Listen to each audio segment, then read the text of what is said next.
नवंबर 2017 में, उसमें कांग्रेस ने अपने 20 साल का सबसे अच्छा परफॉर्मेंस किया।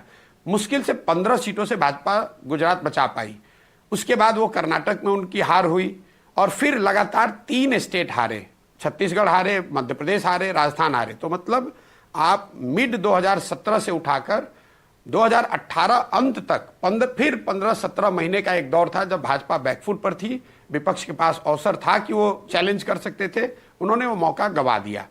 तीसरा मौका एक फिर आया जब कोविड का दूसरा दौर चला। आपको याद होगा बंगाल के चुनाव में नतीजे बीजेपी के पक्ष में नहीं आए और ये वो दौर था जब कोविड का दूसरा फेज देश में शुरू हुआ था और एक तरीके से सरकार बैकफुट पर थी, पता नहीं चल रहा था क्या होगा, कोविड की महामारी है।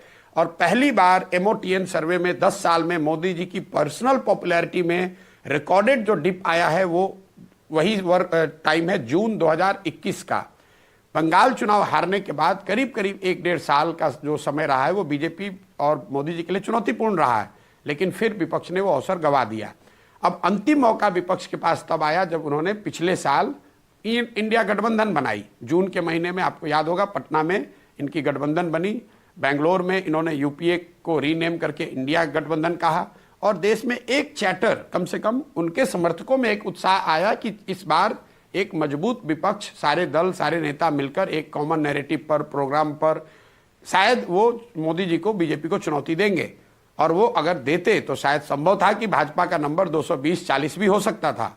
लेकिन गठबंधन बनने के बाद हमने जो पूरे देश ने देखा, 4 महीने तक उन्होंने नामकरण तो किया लेकिन उसके बाद ना उसका कोई प्रोग्राम हुआ, ना उनके सीटों के गठबंधन फाइनल हुए, ना कोई ऐसा ग्राउंड पे प्रयास किया गया।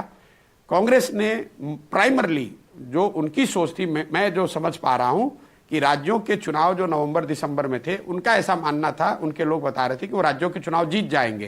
तो उनको ऐसा लगा कि इंडिया गठबंधन बन गया, अब अगर हम राज्यों के चुनाव जीत जाते हैं तो we will have upper hand vis-a-vis allies, we would be able to manage India गठबंधन फ्रॉम पोजीशन ऑफ स्ट्रेंथ। उस चक्कर में उन्होंने अपने ही द्वारा बनाई गई इंडिया अलायंस को 4-5-6 महीने तक ठंडे बस्ते में डाल दिया और वो क्रूशियल टाइम है जब मोदी जी और भाजपा उन्होंने धीरे धीरे अपना लॉस्ट स्पेस गेन कर लिया। और जनवरी में जब राम मंदिर का जो सेरेमनी हुई उसके बाद से तो 2 महीने तक करीब करीब विपक्ष ने बिना किसी वजह के एक तरह से हथियार ही डाल दिया कि भैया अब तो कुछ बचा ही नहीं है। जब तक फरवरी में वापस जगे, उनको लगा कि नहीं देश में है विपक्ष, कुछ किया जा सकता है, तब तक शायद बहुत लेट हो चुका था। इस तरह से आप कह सकते हैं कि ये मौका भी उनके हाथ से निकल गया। बिल्कुल, ये बहुत ही कॉम्प्रिहेंसिव एनालिसिस आपने किया। आप देखते होंगे जब जो जमीन पर आपके जमीन पर जो पत्रकार जा रहे हैं, लोग क्या कह रहे हैं कि जो लोग नाराज भी हैं, जो लोग डिसअपॉइंटेड भी, वो क्या कह रहे हैं कि लेकिन सामने है कौन। एग्जैक्टली ये जो स्टेटमेंट है एक सामान्य आदमी का कि सामने है कौन, ये दिखाता है आपको किसी प्रशांत किशोर की जरूरत नहीं है। ये सबसे बड़ा वैलिडेशन है या सबसे बड़ा असेसमेंट है। एक लाइन, एक सामान्य आदमी का ये कहना कि मैं बहुत परेशान हूं, गरीब हूं, बेरोजगार हूं, मुझे दिक्कत है, लेकिन सामने है कौन। ये दिखाता है कि विपक्ष अपने तरह से, चाहे उन्होंने जितना भी प्रयास किया हो, जनता को यही दिख रहा है कि विपक्ष की ओर से कोई क्रेडिबल फेस, नैरेटिव या ऑल्टरनेटिव उनके सामने नहीं है।